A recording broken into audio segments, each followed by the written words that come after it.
Hey, everybody, welcome back to the Rock Shop with Ralph, your source for all things entertainment. Tonight, I got one of my favorite guitarists of all time, and that's the truth. He also has the best hair I've ever had on this show. We're going to welcome Trix the guitarist. Wait. I'm going to keep going. Trix the guitarist, Tokyo Motorfist guitarist, Dennis the Young guitarist. Wait. A little band called Def Leppard guitarist. And his latest project is the Wizards of Winter. Let's welcome Paramus native, Steve Brown. Ralph, how are you, my man, and everybody out there on the worldwide intraweb? It's an honor to be here with you tonight. My brother, how am I doing? I start the show off with this. I'm kicking life in the nuts, Steve. That's what I'm doing. Kicking life in the nuts. That's the only way to do it, baby. Because if you don't, someone else is going to do it for you. Yes, absolutely. But I got to say, Steve, and this is the truth, and everybody that knows me, I did over 70 interviews this past year. I don't blow smoke up anybody's ass. You are one of my favorite guitarists. You really are. Because we were just talking. We were born the same year, 1970. We're the same age. So we're huge Kiss fans. We like melodic hard rock. I mean, that's the sound we go for with all your bands that you do. And I like the very the melodic sound where you can hear everybody singing. You understand the lyrics, and you love those guitar tones that you have of the Def Leppard and the Trixter. And you have I call it a Steve Brown sound. You were perfectly suited for Def Leppard. That gig was like perfect for you. God forbid anything was to ever happen where there would be a falling out or they needed that replacement. They better call you, which they did already, but I mean permanently. You know what I mean? So we're going to get to that. Let's start off with the band, one of the bands you're most famous for, Trixter. I was telling you before, and I'm going to let you talk in about 10 seconds. I was telling you before, I remember Trixter. It had to be, I don't know, what is it, 87, 88 maybe? WSOU was the station from Jersey. It was like this little independent station where you could barely hear it on the radio where I was in Queens. But you heard this band Trixter, and I was attached to the music, and I actually saw you guys play in Brooklyn and Lemoore. I mentioned that to you. And you guys wound up getting your record deal, what was it, 89, 90? Well, we signed our deal in 89, but yeah, man, I mean, Ralph, those were the years that we built the band. You know, I started Trixter in 1983 when I was 12 years old. Pete Lauren, wasn't even a singer at the time. I turned him into a singer. He was a couple of years older than me, and I knew all the girls loved him, and we had a mutual admiration for Van Halen and Judas Priest and Motley Crue and Boston, all these great influences. And I said to him, I said, hey, listen, man, I play guitar. And I said, knowing how good looking you are, if I could teach you to sing, we're going to have something here. And that's what I did, man. And, 1986 is when we really started making noise around New York, New Jersey. Right. When we started playing these all ages bars, the China Club in Hillsdale, New Jersey, Billy O's in Staten Island, the Park Villa, which was later on stage. We played a lot out there, and then we started playing Lemoore, where you saw us. Yeah. And the original Trixter, even before PJ Farley was in the band. And what's interesting is that one of the first times we played Lemoore, we played with PJ's old band, Prisoner. And I remember seeing PJ for the first time at Lemoore when we were playing in this talent contest, this battle of the bands that Lemoore had. And I remember grabbing Pete and saying, pointing up, watching PJ going, that's the guy we need to get in this band. And that's kind of what happened, about a year later after we won the Lemoore talent contest. It was a couple, but I always had PJ in my mind, and and you were probably at that show. So. I was there. I went to all those shows. All of them. It was a magical time. Look, I tell everybody this with all my heart and all my soul. It was, growing up in the 80s, growing up in the being born in the 70s, growing up, starting to play guitar in the 70s, but the 80s, it was everything, man. It was Yep. everything. All the kids nowadays, anything you see on TV about the 80s, it was all that and 100 times more. Right. We were there, and I'm so thankful that I got to be a part of that whole and be a part of the whole 80s hard rock history, because it's everything to me. Absolutely. Still to this day, as we were talking before, as much as I'm a musician, I'm still a fan. Van Halen, Kiss, Bon Jovi, Def Leppard, Motley Crue, Rat, they're everything to me. It shaped me and gave me this unbelievable fantasy life that I'm still living 30 plus years later. Right. It's funny you mentioned that, because one of the projects you were involved with was Rock of Ages. And Yes. when that, and no, this is no knock on Rock of Ages, but I'm going to tell you, a lot of people were like, you want to see Rock of Ages? I'm like, what the fuck? I got to go see that for? I lived it. I Yeah. lived that. I was at the concerts. I had the shirts. I had the long hair, believe it or not. I had the long hair, the spandex. I had all that shit, you know? But what a time. And what if, and I gotta, that's why I love you, man, because you keep that sound alive. You don't, people evolve, musicians evolve. They want to try different things here and there, but you have that Steve Brown sound, that's a distinctive guitar tone, and you stick to it. You stick to the formula, and I love that.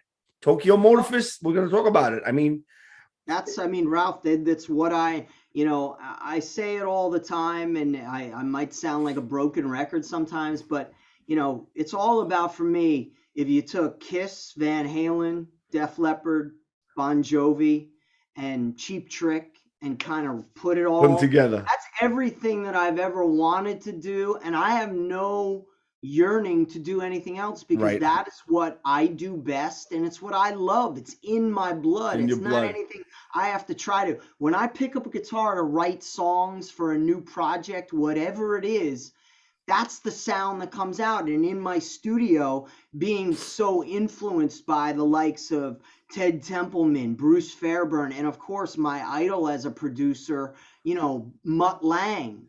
I don't know anything else, nor do I care to know anything else, because for me, it's all about the body of work. And if you go back to the first Trixter record, follow it all the way through. After Trixter, there was Throwing Rocks. After Throwing Rocks, there was Soaked. After Soaked, there was 40-Foot Ringo, Stereo Fallout. Then That the was a cover band, then right? yeah, those are all post Trixter bands. But, and for all the listeners who don't know, and maybe you don't know about some of these bands, go on YouTube and listen to it. And for me, as an artist and a writer and a producer and an engineer, all of these things, a singer, it's all about the growth. I'm never content with being the fact that, the Trixter stuff has sold millions of copies and streams all around for the last 30 years. I don't, that's all great, and that's why we're having this interview. But I'm about all the stuff that I've done. It's the body of work, and the fact that, I'm still trying to write my greatest song, no matter what. I've been writing songs for 40 plus years. I still get excited like a little kid I know. writing songs and being the best that I can be as a performer, as a guitar player, a singer, an engineer, a producer, everything, man. I still have that same passion I did when I was 12 years old. Yeah, I love when people say, when you ask them, like, what's your favorite song that you wrote, and they say, I haven't wrote it yet. Yeah, well, there you Yeah, go. Yeah, that's very important, and I'm yeah. glad you picked up on that. Yes. Let me ask you. I want to talk a little bit about tricks, and then we're gonna move on. Obviously, your biggest body of work, or sales wise, and I hate to say that because it is a business, is Yeah, Trixter. sure. What were your thoughts when you wrote? Did you know "Give It to Me" Good was going to be such a hit? Did you know when you wrote that song, I when you didn't, but came up with what that I guitar did, lick? yeah, what, look, that Give It to Me Good was one of those songs that kind of wrote itself. And I think you may have heard that from interviews that you've done with songwriters and artists, that there are some songs that just write themselves, and then there's others that you got to work at a little bit Right. more. Luckily for me, songwriting, like guitar playing came very easily to me, and my melodic sense, and that's the influence of, like I said, Kiss, Van Halen, and I got to give the big shout out to Cheap Trick, and especially the record Dream Police, because that was the record for me in 1979 that really I keyed into songwriting, and I remember hearing the song Dream Police, and then I remember hearing The Way of the World, which is the second song on that record. Yeah. And that those two songs, there was something different about it. The arrangements were a little bit more complex than your typical Kiss or Van Halen song, and it was the record that really got me thinking melodically, and especially there's a song on there called Voices. You didn't know till you heard the voices in your head. That was a huge one for me, and especially hearing the Steve Lukather guitar solo, thematic, that, like, things like that really shaped me. And it really wasn't until years later that I realized it, and like doing interviews that I talk about it. But it was those things about learning and songwriting, and Give It To Me Good was one of those songs where, I was so deep. Trixter had, we were close to getting a record deal, and I was living, at my parents' house in Paramus, and I had a little 4-track, and, I was writing songs every day, hours every day, and I wrote Heart of Steel, One in a Million, and I remember just picking up the acoustic guitar. And another band, a huge influence on me at that time was Tesla, and it was kind of, I gotta say, probably loving Little Susie and some of the, the way Tesla incorporated the distorted guitar and the acoustic. There weren't a lot of bands doing it at that point. There were a lot of bands doing the, power ballad thing. Every Rose Has Its Thorn, Warrant with Heaven, the acoustic, and then the big chords come in. But, Tesla was unique because they had the 2-guitar thing, and, heavy guitars mixed with the loud. And I just came up with this thing, rocking the G chord, and, kind of Paradise City thrown in there, Guns N' Roses. They had just broken big at that point. So it was just one of those things, man. I just started singing and writing, and this thing came to me, Give It To Me Good, Hey, man, it's not Shakespeare, but it's good rock and roll, and it's a great, fun song talking about, my life, talking about the band life. Look, man, I make no bones about what a lot of my songs were about. It was the life we were living at that point. Dude, we weren't 30-year-old men talking about being 18. Right. I was a 17-year-old, 18-year-old guy being 18. You know what I'm talking about? Chicks, drinking, partying, rock and roll, give it to you good. Exactly. It was as real as it gets. And that's, I'm sorry. Yeah. It was one of those songs that kind of wrote itself and changed my life and, all the other guys in the band's lives forever. And that song was 5 weeks at number 1 on MTV. Yeah, I did, maybe even more. I think it was more like 8, but 8? I think PJ told me the same thing. I think PJ said the same thing when I interviewed him. Yeah, it was something like that. But yeah, we'll take it. Whatever, 5, 8, whatever. It sold a shitload of records. And again, it's the song that changed all of our lives. And I got to be honest with you, man, when we got done with the record, that was not my thought for the big single. What was it? Which one was it? One in a Million? Yeah, probably. I mean, I was thinking, but everybody was kind of like, no, we got to save that for the second. That's going to be the home run. Right. And and everybody was right. And there were certain things that happened with the first record. We kind of ran out of money. Yeah. And we weren't on a major label. We were on MCA Mechanic Records, a subsidiary. So we basically ran out of money and didn't have enough money to finish mixing the record. So it was basically like rough mixes that this guy Brian did, and did the best he could, and he did a great job, and it actually worked to our advantage, because it had this unique garage rock sound, and it was perfect because look at the video. It starts out with a garage door. Yeah, that was it. I have a theme. I interviewed a lot of guys over the past year in this show, and it's always been around that era from like 89 to 92. And I always get to this point. You start out good in 89, And then grunge hits. I interviewed Johnny Gioeli from Hardline. Same thing Mhm. happened to them. I interviewed Greg Chason from Badlands, great band. Same thing, 89, great album. And they released the second album and grunge is out. I don't want to spend too much time on this, but everybody knows the story. Yeah. It's the same old story, you know. The times change. Now I was telling PJ this, and I swear to God, it was like yesterday. I remember you guys on the Kiss tour would hear, and you know, it was 92, I believe. Yeah, it was Revenge. It was the Revenge tour. It was 92. And there's the album right there. I love it. Nassau Coliseum, Long Island. I remember Pete Loren's face, and PJ says no, he probably might have had a monitor problem. But Pete Loren just saw the crowds were like change. I saw it. The crowds were changing. It was everybody was wearing plaid. Everybody had the stuff around their waist, and you know the response wasn't. I thought, and this is my opinion, I thought you guys weren't getting to the crowd. It was like one of those shows. Listen, I'm a musician as well. Some days you got it, some days you don't. The crowd just doesn't respond. And Pete was like, had a pissed off look on his face. And I thought it was because of the changing times. PJ swears it probably was maybe a monitor problem. But what do you think? Did you notice on that Kiss tour? I mean, look, we all noticed the shift, and it was harsh. Great album here. Great album. Oh, it was phenomenal, and still is. And Yeah.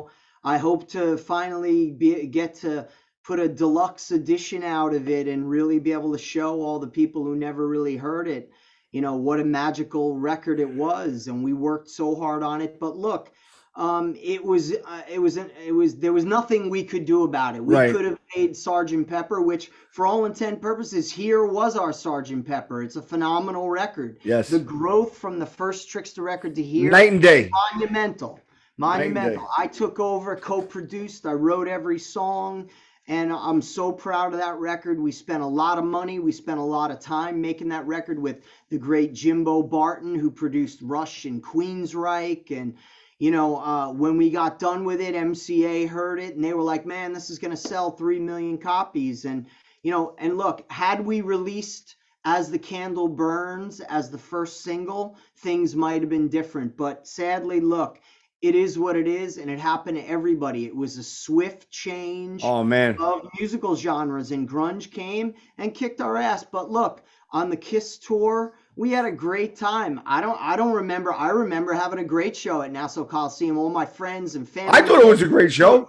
We were partying our balls off. We were opening for Kiss, man. Yeah. It was a dream. So look, I don't know about Pete, man. Pete had a lot of tough nights, man. Look, PJ and I are the naturals. Music is in our blood forever. We're the ones still doing it. Pete's not really a musician. He's he's working a day job. So that just goes to show you. So things like that got to him. I was having the time of my life. I was kicking ass, man. I don't know what you're thinking about that, but all I can say is, look, that tour was hit or miss. We had some nights where there were 2,000 people. Then Right. there were other nights where there were 15,000. And then, we played Nassau. I think there were 8,000 people there. We played the Meadowlands right around the same time. Yeah. There was 9,500 people. Right. It's just, it is what it is. Yeah. I want to stress, I thought it was a great show. I loved you guys. I still love you guys. What I'm saying was, I thought the sense of the musical climate changing. That was it. That's the only point I was trying to make. Oh yeah, that might have weighed more heavily on Pete than it did me. I don't know. Yeah. Look, man. You get out on stage and like do your PJ best. said, it could have been an in-ear monitor issue. I don't fucking know. All I know is I had a great time. I had a great time too, man. It was a great show. I mean, and then I knew you guys were huge Kiss fans. And I loved it because I'm like, man, they're getting the fucking open with Kiss. Another great album, Revenge. But anyway, I'm going to move on because we know the whole story. Grunge, Yeah. blah, blah, blah, blah. And then you guys broke up for a while. I mean, I hate saying it. It's like I interview these bands, Steve, and then you got to skip over that whole part because we know what happened, You come out with a couple of great albums, then the band has to disband because the fucking musical climate, because grunge hit.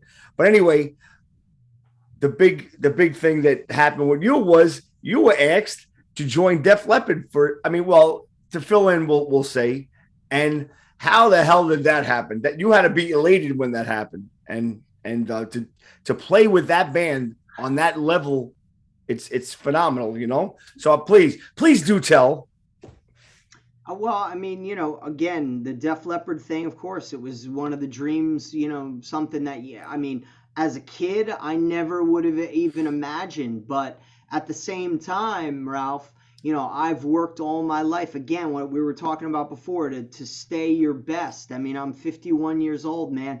Keeping yourself in shape, keeping your voice, keeping your guitar playing chops, everything, and keeping your relationships. And the relationships with Def Leppard go back to 1988 when I first met them and became great friends with Phil Collen and the rest of the guys in the band, but most importantly Phil. And Phil and I are like brothers. Wow. He's certainly like my British older brother, and he's always been one of my biggest supporters post Trixter, as far as trying to help me get record deals, trying to take 40-Foot Ringo out on tour with Def Leppard, because him and Joe and Sav and Viv, everybody loved that band. So there was, we were friends and fans, and they knew the quality of work that I could do as a singer, as a guitar player, as a writer.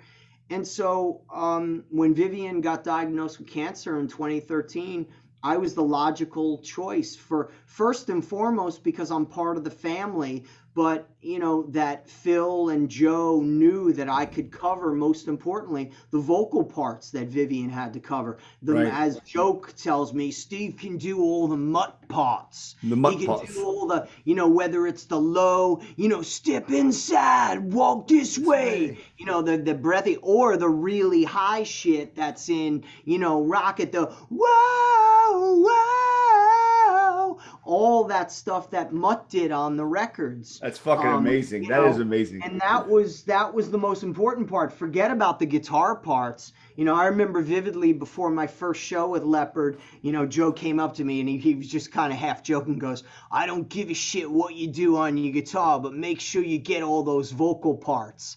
Wow. And I did, and I knew that was the mission, because, Def Leppard, of all the bands that are still out there, they are, between them and Bon Jovi, they are the top of the heap of the 80s hard rock bands. It's unbelievable how they sound. I mean, they haven't lost anything. And I got to tell you, Ralph, and a lot of people don't believe me, and they won't believe me. There are no backing tapes, pre-recorded tracks, backing vocals. We all know Motley Crue's a half-track act. They play the tracks and whatever. There's nothing wrong with that. I don't give a shit what you do. But Def Leppard is the real deal. The only thing that we have when we play is that we have some of the loops in like Love Bites or Let's Get Rocked, and some sound effects, the Untergleipen. Other than that, every vocal you hear, every guitar part you hear, everything is 100% live. And, I got to give props. Joe Elliott at 60 plus years old is as good as he's been in the last 25 years as a singer. Absolutely. The guy still kills it every night and works his ass off to keep his vocals in shape. Absolutely. As do the other guys, Phil, Viv, Sav, and, it's just an honor to play with them. And, look, man, I was born to do that gig, and it's, again, and they're my family and my friends. So, when Viv got diagnosed with cancer, or when Phil had some when Phil's wife Helen had problems giving birth in 2018, when I filled in for Phil Collen, which was unique because, I'm the only person in history that's ever filled in for two guitar players in a major band. No one's ever done it. And I did the same thing with Dennis DeYoung's band. So it's look, man, it's I'm always there to help my friends. That's first and foremost. Should any of, whether it's Dennis DeYoung or Def Leppard or any of bands, and I've been called by other big bands that I won't mention because it's kind of, I'm on a, NDA that I won't disclose that. But, there have been bands that are big, really big, that have called me. Hey, man, we need you. We don't know if we're going to need you. And I got to, cram and learn their stuff. But, it's definitely something, it's become a calling card for me over the last 10 years. You're the go-to guitarist. Again, with Def Leppard, I'm always on call with them should they need me for anything. Where if they need me to shine their shoes, I'll be there because I love those guys. That's a great luxury to have, man. I mean, holy shit. Imagine that. So there was no other person that they even considered. You were the guy, and that was it. That's it. All You right. know, Awesome. And that's a great story, man. I mean, really, to be called upon like that, and both sides, both guitars. I mean, both times. well, again, Ralph, it's not, the music part is only one, end of it. The bigger part is, can you get along in the dressing room? Is Camaraderie, the guy gonna absolutely. be, and I've known those guys since I was 17 years old, and we've been through so much together. And, Right. as much as my relationship, again, Phil is like a brother to me, and Joe and Sav, we're family. I know their wives and the girlfriends when they weren't wives and the kids. I remember when Phil was having his first son, Rory. I remember him telling me when, his first wife, Jackie, was pregnant with Rory, his son, back in 1989. Right. So we're again, it's blood. Yeah, we're connected by, so many years of rock and roll, and you become family over the years. And you could tell the character of those guys. I mean, we all know the story with Rick. The guy loses his arm, and they didn't even consider anybody else. They just they just roll with it. And Rick himself, like that says speaks volumes Their about them. loyalty, that's their Yeah. brothers. And Joe says it all the time. Joe is an only child, as Phil is. The guys in the band, and I think myself, we're all brothers. And when you don't have, I luckily have two brothers, but Phil and Joe, they didn't have family like that. So this is, and it goes to show you their loyalty to each other. And the other Yes. thing about Def Leppard, which I love to tell people, is that they're one of the few bands that they all still share the same dressing room. And that speaks volume about their character and the fact that they honestly still get along great. Right. And Imagine whether that. I'm there or not, they all still share the same dressing room. They get dressed together. They do the vocal warm-ups together. And I've been blessed to been able to do 14 or whatever shows and be on call for the last 8 years for them. And they know that I will always be there for them should they need me. What a catalog they have, man. What a catalog. Oh, it's the best. Oh man. Yeah, so I mean, I can't say enough about that. Those are great stories, Steve. I really do appreciate you telling us what happened with that. Because it's like your dream. It's like me being in Kiss. I mean, you're a huge Kiss fan as well. It's stuff you dream of when you're growing up. Yeah, but you got to earn it. Again, like I said, man, Yeah, absolutely. when I was a little kid holding up Pyromania, or High and Dry, the record, did I ever imagine that I would be on stage playing? I tell it all the time, man. The first night playing Photograph with those guys, I remember looking over when I was in Viv's seat. I remember looking over and just going, I can't fucking believe this. I'm playing fucking Photograph with Def Leppard. It was heavy, but at the same time, I worked all my life, 20,000 hours and 30 years of gigs to be in that moment. And all the years of working in the studio, working live, and the good times and the bad times, the lefts, the rights, to be in that spot and not only do it, but kick fucking ass. Absolutely. Those shows you did, you were spot on. Like you said, vocally, I'm a singer as well. Not in your level, but you did it, and especially Def Leppard, all the harmonies they have. Like Joe says, you better bring it. You better bring it vocally. Fuck the guitar right, parts. Man, that's awesome. I know we're pressed for time, so I want to give a shout out to Eric Martin. I love him. He's a Queens native. You play with Eric Martin, so does PJ. My brother. He's coming on the show. Yo, E, get your ass over here. I'll give him the seal of approval. Yeah, you have that. Right, and he's got my show shirt. I already gave him a show shirt, and you're gonna get one too. So does PJ. Right, but I'm saying I gave it to him, and he always answers, Ralph, I'm so busy. E. He signs everything off with E. Anyway, Tokyo Motor Fist, one of my favorite bands. I interview a lot of artists from Frontiers. Yes. Typical Ralphie boy music, melodic.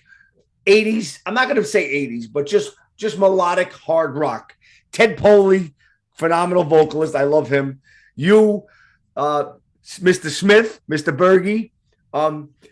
You guys, the last album, Lions, I thought was your best one, but we're going to say the same. And this is like a running theme, but COVID hit. You released it during COVID, but the song, Mean It was one of my favorites on there. And I say Young Blow was a close second, but what's going on with that band? Are you going to be releasing new music? Do we know anything that's happening? You still signed to Frontiers? Yeah. We're slowly working. I'm slowly working on getting the material together for a new record. Still kind of bummed at the fact that Lions came out when it did, but look, the response was phenomenal towards it. We had a lot of things planned, a lot of gigs booked that got shelved and that are still postponed that we're still trying to make up. But look, we just did over the last summer, we did the M3 festival and kicked ass. And we got coming up in February, we have the Monsters of Rock cruise that we're going to be on. So we're really looking forward to that. And look, we all have day jobs, so to speak. Chuck, of course, Chuck Berge, playing with Billy Joel and Greg Smith with Ted Nugent and, all the other bands that he plays with that, our time is it's not that easy to come together and play as many shows as we would like, but we're doing the best we can. Yeah. And all I can say, Ralph, is that Lions in my opinion, it's the best record I've ever made collectively all around. Are you serious? Songwriter, producer, engineer, I think it's my best work to date. Wow. I think it's some of my best songwriting, my best vocals, my best engineering and producing, my best guitar playing. I couldn't be more proud. And this goes back to what we were talking about before we started the interview, man. For me, no matter what, it's all about every project, every record you do to get better and better and try to strive for that. Whether you get there or not is a different story, but at least I don't put 100% into things. I put 1,000% into things. And I agree. Lions, I'm sorry to interrupt you. Lions was the best Tokyo Motor Fest album. One of my favorites. I still play it. I still playing it constantly. And I really mean that. And I want to say this. I have to stress this. Anybody that is a fan, I always have to give the Rock Shop seal of approval. Anybody, my fans that are a fan of the 80s hard rock, melodic rock that we all love, because they know they can't deny nobody denies my excitement. When I get excited about an album, I tell them this. You got to go buy the physical fucking CD, okay? Don't go on YouTube and get it. It's the music business for a reason. You want Tokyo Motor Fest to make another album. Serafino Perugino is not going to say, hey, do it for nothing. No, you have to buy it. And if you want to see a band like Tokyo Motor Fest at Mulcahy's on Long Island, you got to buy the CD. That's the only way they're going to come here. Right. Just like Hardline. I'd love to see Hardline and you guys, man, on a double bill somewhere out here. I mean, yeah. Not only are you label mates, you're the same type sound. I think that would be a perfect. I told Johnny that. It was funny, man. We were label mates with Hardline. Hardline was on MCA. On MCA. Yep. That's right. And we did a couple radio shows. Neil is I've known Neil for 30 years, and we met. I remember the first time meeting Eric. Well, not meeting Eric Martin, but when we were doing the Here record in LA, Hardline was opening up for Mr. Big on that tour that they did in the summer of 1992. And we were at the show at the Universal Amphitheater. Wow. And I remember hanging with Neil and watching Mr. Big on the side of the stage with Tommy Lee and Herbie Herbert, who's, sadly just died. Yeah. A great manager who is a legend. Got to meet him that night. So, yeah, man. But yeah, I still love that first Hardline record. Oh my God, it's so great. Cool. What's really cool to see right now is that 3/4 of Hardline is Journey. Right? Todd Jensen he's in Journey now, and Todd Jensen's an old friend of mine, and I love that guy and one of the nicest guys in the business. Dean Castronovo. Now he's the new bass player in Journey. Yeah, and I had Marco Mendoza on the show too. He was in there for a while. On Journey. And I always say this, and I had 3 bands on here that I say had the best albums of the 3 years, 89 to 92. I had them all on here. and I said this, you can check my interviews. Trixter, Yeah. Hardline, and Badlands. Those three bands, they released albums between 89 and 92, and they got shuffled in the fucking grunge era that they should have been much, much bigger than what they were. But listen, woulda, coulda, shoulda. Anyway, well, hey, man, we're just, I'm grateful for the success that we have. Exactly. And, it's still ongoing, and you're still here 30 years later. I wouldn't be here talking to you if it wasn't exactly, and I wouldn't have been able to be able to interview you. That's great. And you mentioned your passion and your enthusiasm. Sometimes I got to pinch myself that I'm interviewing these people that I grew up listening to. But it is what it is. I love it.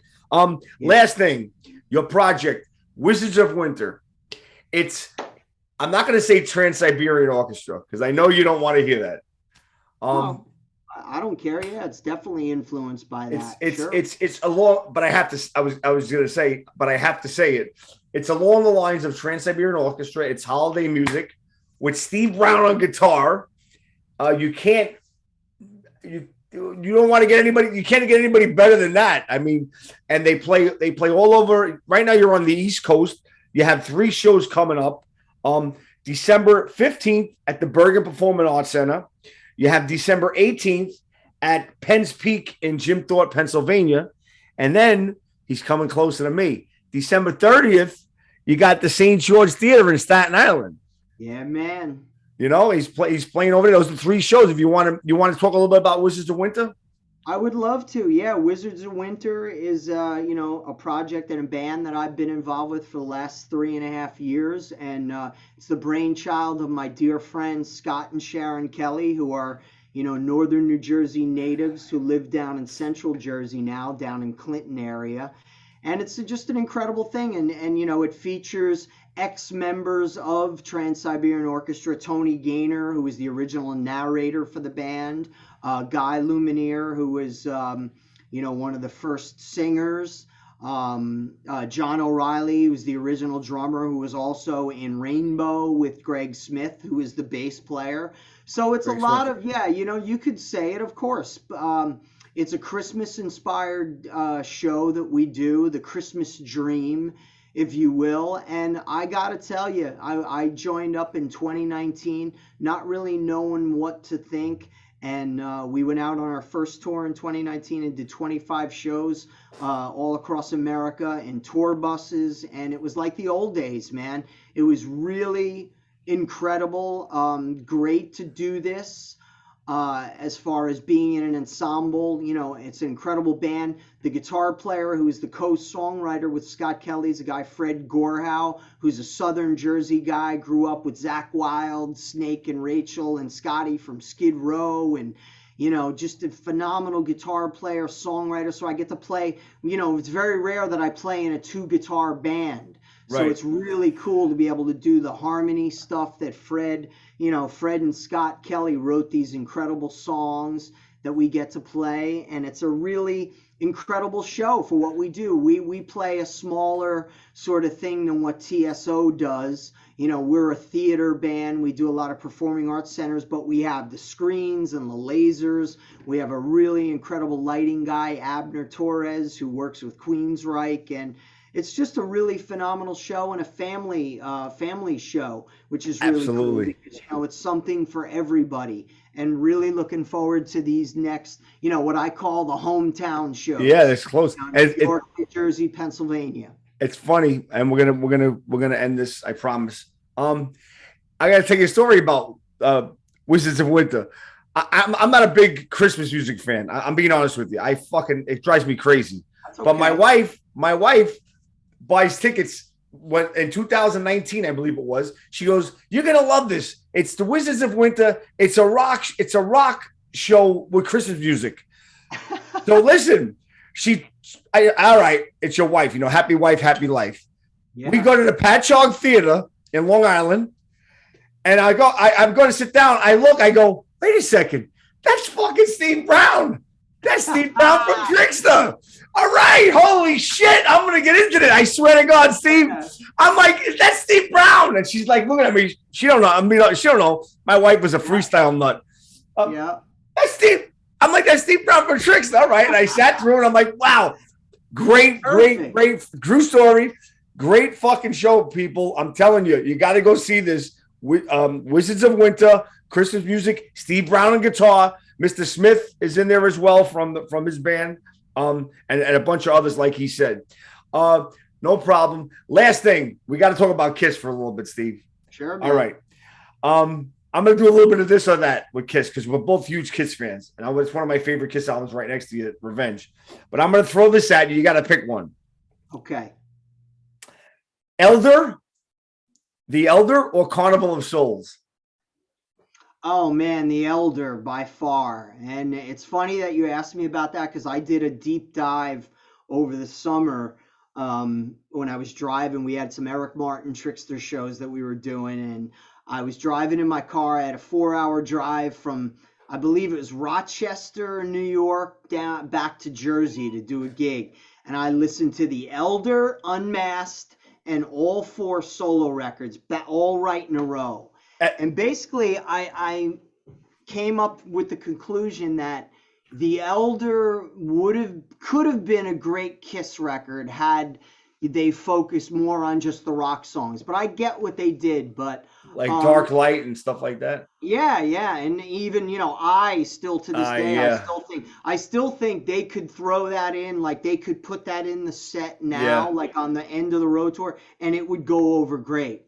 I still think it's a great song, but there were things on that record that I loved, and I still remember the day I bought it from Disco Matin in Hackensack, New Jersey, and coming home and putting it and seeing, Paul's hand on the album, and I remember putting it on and listening to it and just going, man, there's something not right about this. And that was I sort of wrote Kiss off, and it was kind of like I put that on, and then I put on Fair Warning by Van Halen, and I'm like, this is fucking so much better. Wow. Do I Unchained or Mr. Blackwell? Even though I love Mr. Blackwell now, at the time it was rough, man. I know. I appreciate it. Just like I appreciate the Peter Criss solo record. Oh, no. Oh, man, yeah, dude. Are you kidding me? Dude, that record sucked. No, man. I'm sorry, but it sucked. It sucked for being a hard rock Kiss Yes, fan. I mean, you can't believe this stuff. Tossing and turning. Here it is. It's a great, my conclusion of it, and I love Peter, always been great. I love Peter too, he's from Brooklyn. But here's the thing, it's a great yacht rock record. You listen to that station? Oh man, I love fucking yacht rock. So do I. Cruz, Ambrosia, I love all those bands, man. Right? And that record, and you got to give it up to Vinnie Poncia, man, because he was a huge part of that, huge part of Dynasty, which I love. Unmasked, come on, man. Unmasked is one of my favorite fucking Kiss records. I have it down right here. I was going to ask you next. Do you like Unmasked? One of mine too. Oh my God, Unmasked. I mean, if you're going to ask me Dynasty or Unmasked, it's always Dynasty. It's always Dynasty. Oh, well, because that was when I saw Kiss. I saw Kiss on the Dynasty tour, 79? July 25th, 1979, second night at Madison Square Garden. It was a life changer for me. So that's always near and dear, and I love Dynasty. Yeah. I mean, Rock and Roll Over is your favorite. Your favorite times. One. Yeah. That's the record that changed my life forever. That and Van Halen 1. But Dynasty is near and dear to my heart because that's when I saw them. And I still love that record. I still think it's great. And I think Unmasked is great.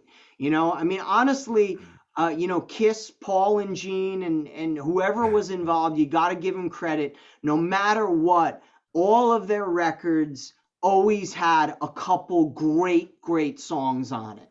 Go to Lick It Up, 1,000,000 is. Oh my God, that's one of the best ballads, if you want to call it a ballad, of all time. My version of it is the ballad. My cover version of 1,000,000 There you go. But look, man, that is one of the best songs. And again, they've always had that all along the line. If you go through the records, whatever it is, even on the Crazy Nights record, I love Crazy Nights, Hot in the Shade, there's always a couple great songs. Absolutely. And there was always, and that goes back to what we talked about before, songwriting. Gene and Paul always cared about the songs, songwriting, because without great songs, you really have nothing.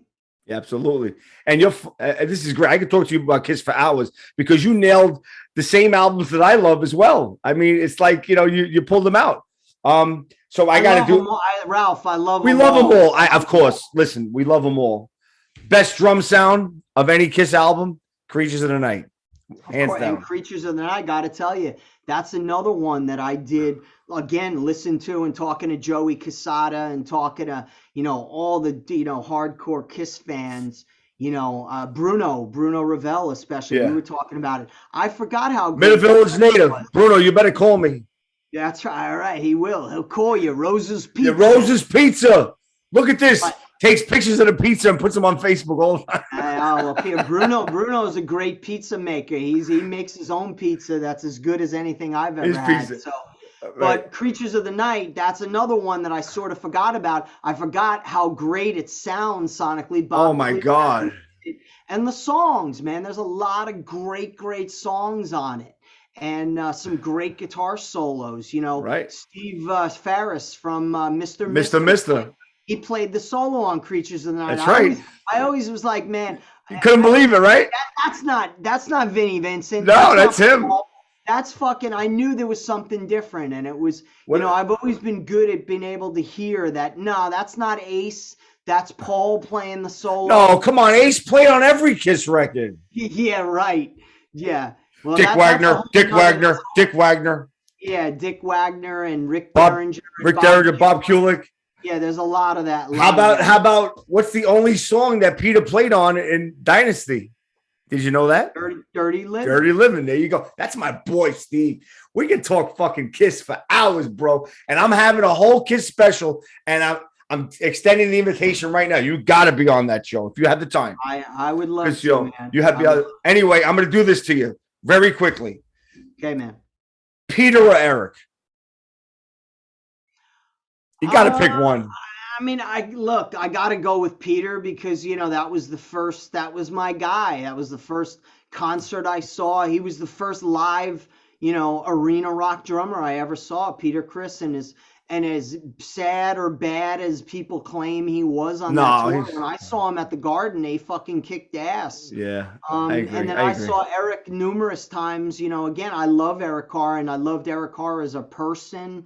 I hung out with him a couple times, and he was such a sweetheart, as Peter was too. I got to meet Peter years later, and he was so always so great. So again, man, I love him. I gotta say, I love them both. You gotta say, I knew you were gonna say it, but here's the best one. Ace or Bruce? Again, come on. Again, come on, you're killing me with this. I know. You might as well throw in Tommy Thayer because Tommy Thayer's a dear friend of mine, and I love Tommy. All right, you're taking the fifth. I love Tommy for Black and Blue. It was the first time I saw Black and Blue opening up for Kiss. Right. On the Asylum tour, and I've always loved Tommy Thayer, and I love Ace, and I love Bruce. I toured and played with both of them. I played. All right, I'm going to stop you. We're going to save that for the Kiss special then. Yeah, I'm bad at that because look, these guys are all my friends. Eric Singer, I love fucking Eric Singer. And I'm not going to say pick Paul or Gene then. When it all comes down to it, dude, the original Kiss is what was my first concert. Yes, so I take agree. It all away, and it's not fair to even ask me because that was the concert that changed my life. People ask me all the time, Sammy or Dave, Sammy Hagar or David Lee Roth. It's always David Lee Roth for me because it was the first time I saw them, and that was everything to me, the original Van Halen. But the times when I met Ed and became friends with Ed and Alex Van Halen were on with the Sammy years. Right. And then, of course, the last thing I'm going to tell you, everybody out there, what's the name of your studio, Steve?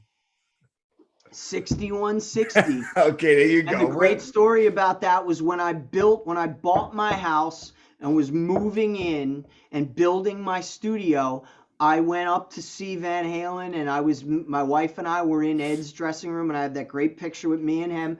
And it was the week after I bought my house and building the studio. And I told him, I said, "Yeah, man, I'm building my studio." And he goes, "Oh, what are you building?" You know, and fuck, You sound like him too. I miss Ed so much. I can't help it because we had that same scratchy Yeah. voice. You sound holy shit. You sound just like. I tell him, "Man, yeah, I'm building my own studio," and he goes, "What are you building, something to make demos?" And I go, "No, man, I'm building a studio like you." I said, "You got 5150, my studio is going to be 6160." And he started cracking up, you know, and he was so happy. And you know, we talked many conversations about, you know, our studios and making records and how important, the most important thing that Ed taught me was always keep writing, keep making music. And he would always be, "I don't fucking give a shit about the old days. I'm making new music. I want to make." And that was one of the things. It's always about, and one of the greatest things Ed and Alex always taught me was we're music. Ed would always say, "Steve, we're musicians. We make music, motherfucker. That's what we do, no matter what." He didn't give a shit. Ed Van Halen, like me, man, never gave a shit if it was sold 10 million records or it sold 2 million. We make music for ourselves first. And if the people like it, and that was one of the biggest lessons I learned from him. And of course, the biggest inspiration of building my studio was that he built his own studio, and to be able to have a place where you have control and you can make music whenever you want, 24/7. And that's what I do here. And that's one of the greatest, you know, inspirations and gifts that my friendship with Ed Van Halen, you know, that he taught me that and wanted me to, you know, build my own studio and encourage me. And that's always the joke, that he had 5150 and you I had 6160. Great story, Steve. I can't thank you enough. It was supposed to be a half hour. We went 50 minutes, but I'm just saying it's a great interview, great stories. And man, you're part of the family now. You're part of the Rock Shop family. I want to do that kid special, and you got to come back because we could talk for hours about. I got so much more. I got so much more stuff. But so don't forget, guys. We're gonna plug his Wizards of Winter 3 gigs coming up December 15th. Bergen Performing Arts Center in Jersey. Oh, we got more, Ralph. We got more. We got this Wednesday, 2 days from now. We got this Wednesday, Bergen Pack. We got this Thursday, Lavoie Theater down in Landis, New Jersey, I believe it is, down southern Jersey. We got Friday, we're in Delaware, which isn't too far. Saturday, we're at Penn's Peak in Jimthorpe, Pennsylvania. And then December 30th, we are at the St. George Theater. I've never played there. I was talking to Dennis DeYoung the other day, and he said, "You're going to love it. It's a great old theater. Yeah, it's very old. Classic place." So I'm really looking forward to that. And Staten Island, it's been a long time since I've rocked Staten Island, so I'm really looking forward to it. Awesome. And you have to see that. And I've seen a Wizards of Winter show. And a guy that doesn't even like holiday music, I love that show. And Steve Brown is there. I couldn't believe it. Don't forget also, we got coming at the end of the week, we got a world premiere of my new video, Rockin' Christmas Time, which is my Christmas single. I know you hate Christmas music, but this is a Rockin' Christmas one. I'm definitely going to check it out. And I'll put it on my page for you, I promise. I love that. Thank you so much. Where can we reach you, your website? Steve Brown Rocks, Instagram, Twitter, TikTok. SteveBrownRocks.com, and that's it. I'm easy to find. All right. Last thing, I didn't ask you this. What are the chances of a new Trixter album?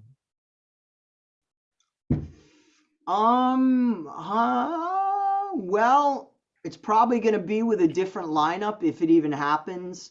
I got some things I'm working on. Might release some old live stuff. Might release stuff over the next couple years. I don't know. Maybe I know something that everybody else doesn't know. But yeah, we got cool stuff I think happening. I've been, over the pandemic, I think I've told you that I did a lot of transferring of my old vintage tapes, my original recordings from starting back in 1986 all the way through Oh, wow. 2001. All digitized everything, all my videos. So there's going to be there's a ton of material that's resurfaced that I didn't even know that I had. And PJ and I have some pretty cool things that I think are going to be coming your way over Wow. the next couple of years. That's I great. don't know. The new Trixter record, I don't really foresee anything new with that, but you never know. You never know. Never, But right? at least, hey, Steve, at least I asked. The kid from Of Queens, course. the kid from Queens doesn't hold back. You But got anyway, bowls, man. You got bowls. I just told that to I said that to Steve. Goods. I said that to Stephen Piercy last week. I go, Steve, I got to tell you, you got balls, because he's another guy. He releases stuff. He don't care. Whatever you like, you like. You don't like it, you don't like it. He's always taking chances, Stephen Piercy. I love Steven, man. Yeah. He's an old friend. And he had COVID. He was sick. We only did an audio interview on my show. He didn't want to be filmed because he didn't feel good. The next day, it came out on Blabbermouth. He had COVID. So the guy was sick. He still did the interview. Great guy. But Steve, you're part of the family now, brother. Man, this was so much fun. I got to tell you, you made my day. We're going to talk more Kiss, and look out for an email. Look out for an email from me. I'm going to send it to you, and I got to ask you something. But I thank you very much, Steve. Let's all support Steve Brown and Wizards of Winter, Tokyo Motor Fist, maybe some new old Trixter music. He's Eric Martin. Call me, Eric. We need you here. And hello, PJ. Thanks a lot, Steve. I really appreciate it, brother. You got it, my man. Merry Christmas, everybody, and we'll see you soon. And have a good. Let's look forward to a great 2022 with lots of rock and roll. Absolutely, brother. Thank you. Bye now.